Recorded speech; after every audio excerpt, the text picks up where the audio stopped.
Perhaps you've been told that affirmations can rewire your mind, that if you just say it enough, something like, I am enough, you'll start to believe it. But what if I told you affirmations might be doing more harm than good? In this episode, I'll explore the shadowy side of affirmation culture and why chasing positivity might be pulling you further from your own inner peace. This is Must I Evolve? Welcome to Must I Evolve, a lecture series on spiritual growth and philosophy, presented in conjunction with No Expectations, the podcast. Welcome to another episode of Must I Evolve, a space where ancient wisdom meets modern science, where inner work meets real world results. I'm Andrew H. Housley, author, board-certified wellness consultant, certified holistic nutritionist, and yoga instructor with 25 years on the mat, and even more in mindful observation. This podcast is a mirror, a question, and sometimes a nudge. Let's begin with what affirmations really are. Positive statements repeated with the intention to shift your mindset. Something like, I am powerful, I attract abundance, I deserve love. Sounds wonderful, right? But here's the truth. If the statement you're repeating doesn't resonate on a deeper level, if you don't believe it, it creates an inner resistance.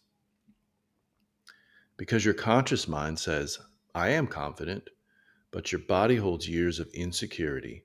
Your nervous system won't buy.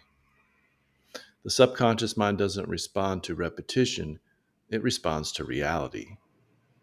It's the place that holds your wounds, your fears, your truths. And when it hears something that contradicts what it knows to be true, it doesn't shift. It may begin to shut down. This is the part of affirmation culture no one tells you about. You can't out-talk your trauma. That dissonance between what you say and what you feel is not healing. It's a sort of spiritual suppression. You're not affirming something into existence. You're avoiding something that already exists. And Zen teaches us whenever we suppress and whatever we suppress grows stronger in silence. This is where affirmation culture turns into spiritual bypassing. It becomes a distraction dressed in sacred words. You, you begin performing positivity instead of exploring your pain. You chase feel-good mantras instead of sitting in the discomfort that actually teaches you. The work isn't in the repetition. It's in the presence. It's in the pause. It's in the asking, what am I avoiding by saying this?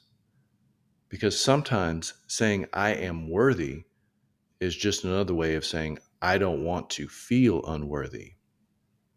And that's the heart of it. True worth doesn't come from what you chant in the mirror. It comes from witnessing the part of you that doesn't feel worthy with compassion. So, affirmations don't work. What's the alternative? What if we stopped affirming and started observing? What if instead of declaring, I am enough, we said, I notice that I feel like I'm not enough today. That shift from force to awareness is powerful. It's honest. It's alive. You're not trying to fix yourself. You're trying to meet yourself. You're not pretending to be whole. You're witnessing the parts of you that feel broken with compassion. That witnessing is the healing. That presence is the affirmation. And from that place, you might naturally begin to feel confident.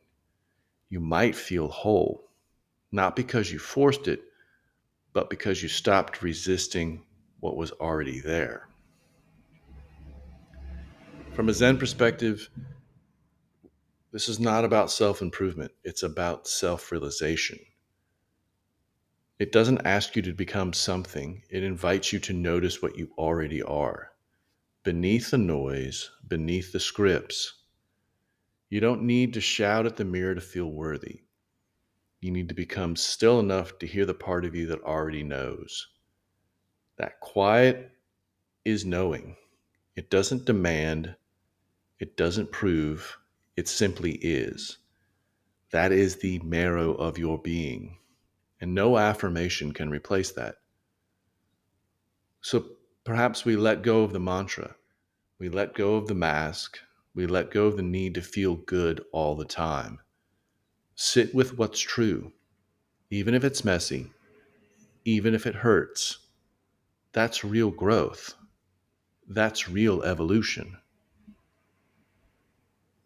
So, as I close today's episode about affirmations, all I want to say is that you don't need to affirm your worth. You need to feel it, even when it feels absent. Sometimes letting the silence speak will let the truth rise. And that's the only affirmation you really need. Thanks for listening to Must I Evolve. Remember, you don't have to be perfect, you just have to be patient. That's the real practice. As for your next evolution, it doesn't live in who you should become, it lives in what already grows within you.